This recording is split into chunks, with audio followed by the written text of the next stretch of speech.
Attention, mga Filipino senior citizens, DSWD Social Pension, 1,000 pesos monthly. Lahat kasali na ba dito? Wala na bang pipiliin? Pag-uusapan natin mamaya-maya. Hello mga ka-vlogs! Welcome dito sa aking YouTube channel. Magandang araw po sa lahat ng mga manonood. Saan po kayong dako sa mundo? Kumusta mga ka-vlogs? Eto, makinig kayo mga lolo at lola. Pag-uusapan natin kung may pagbabago ba sa social pension program ng DSWD. Ito ba ay wala nang pipiliin? Lahat na ba kasama dito? At sino-sino ang pwedeng mag-apply para makasama sa 1,000 piso na buwanang pensyon? Well, as of today, ngayon po ay nasa March 10, 2026 na po tayo. Balikan natin ang criteria na meron ng DSWD. No? Actually, wala pong pagbabago sa criteria. So, alinman po sa babanggitin ko ay pwede pong makasali at qualified na mag-apply sa social pension program. Well, una, kung kayo po ay may karamdaman, no? May mga sakit. Pangalawa, yung mga PWD or persons with disability, no? May mga kapansanan. Pangatlo po, walang source of income. Ibig sabihin, walang mapagkukunan sa mga gastusin. At pang-apat po ay wala pong sustento na inaabot o nakukuha mula sa kanilang anak o immediate family. So, alinman dito sa apat na nabanggit ko po, yun po yung criteria o kwalifikasyon para makasama at makasali sa social pension program sa ilalim ng DSWD.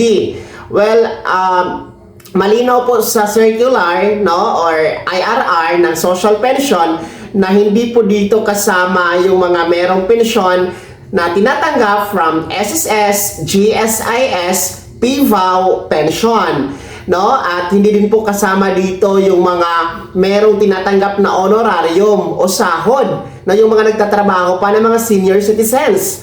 Hindi din po dito kasama dapat sa makasali yung mga may kaya sa buhay, no? Yung mga merong abroad na anak na nagpapadala po ng sustento every month, hindi po kasama dito mga ka-vlogs. So, mahigpit po ang panuntunan o criteria dito sa social pension program ni DSWD. Kung meron mga nakakalusot, yan po ay natatanggal kapag merong re-evaluation na ginagawa ang DSWD per region. Kasi meron talagang mga nakakalusot mga ka-vlogs. Well, anyway, in short, wala pong pagbabago sa criteria sa social pension. At hindi talaga lahat dito pwedeng makasama. Hindi talaga lahat dito kwalipikado. Katunayan nga po, ayon kasi sa datos ng PSA, tinatayang nasa 10 to 12 million ang bilang ng mga senior citizens na Filipino. Pero dito sa social pension program, nasa 4.5 million lamang po o mahigit ang kabilang o benepisyaryo dito. Kasi nga, sinasala po ni DSWD yung mga indigent senior citizens na dapat kasama dito. So, hindi talaga lahat kasama sa social pension.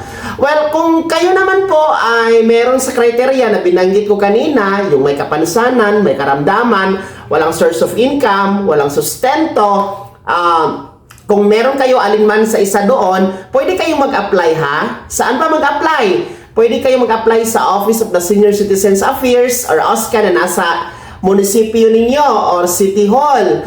No? O di kayo naman po, i-approach nyo po ang inyong barangay association president ng senior citizen. Kasi para malista kayo, ma-line up kayo mga ka-vlogs. Okay? So, i-evaluate lang naman po kayo kung totoong indigent kayo o walang-wala talaga kayo para makasama kayo sa master list sa susunod na payout mga ka-vlogs. At pag nagkataon na kayo ay mapasama sa master list ng susunod na payout, ang tatanggapin nyo po dito sa social pension program is 1,000 piso. 1,000 pesos monthly po ito. Pero ang payout dito mga ka-vlogs ay every 3 months or quarterly. So sa buong taon ay merong kabuuang 12,000 pesos ang inyong mapipayout mga lolo at lola na kasama po sa social pension program. Nasa ilalim pa ito ng DSWD sa kasalukuyan. Well, para sa mga hindi kasali dito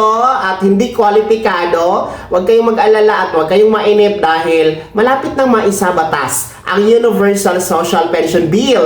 No, yan po ang pagtitiyak ng NCSC at ng ating mga may akda na mambabatas dyan sa Kamara at Senado na ito'y ipapasa talaga mga ka-vlog. Sana po ngayong taon na ito, bago matapos ang taon 2026 o bago matapos ang 20th Congress, may pasama na sa isa sa batas na panukala ang Universal Social Pension Bill. Yun talaga, lahat kayo kasama na doon, wala nang pipiliin mga ka-vlogs. Pero ngayon, uulitin ko, ang Social Pension Program ng DSWD, pipiliin talaga tanging mga indigent lamang, tanging mga mahihirap lamang ang pwedeng makasama dito, mga lolo at lola. Kaya naman, sino sa inyo dito ang nag-apply sa social pension? Kumusta po?